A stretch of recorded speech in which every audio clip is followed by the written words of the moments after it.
Kwenye eneo la mgeuko mkuu, Mungu hana huruma na yeyote. Mungu hana upendeleo na yeyote kwenye hilo eneo.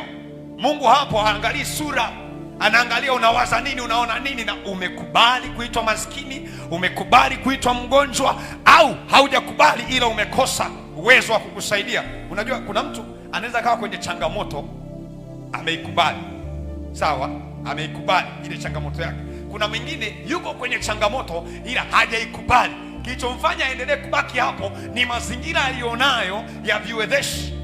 Anakosa vitendea kazi vya kumchomoa pale alipo.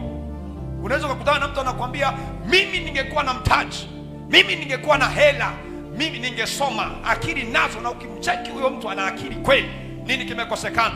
Hana mtaji wa kumpeleka shule, sawa. Lakini kuna mwingine yeye hakuna swala la shule, hakuna swala la mtaji, maisha yanaenda tu, amerizika kwa namna hiyo. Sasa Mungu huwa haruhusu mgeuko mkuu kwa mtu ambaye ameikubali hali alionayo. Kwa nini?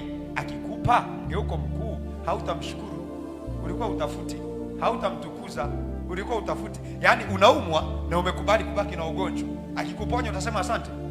Kwa ajili ya nini sasa?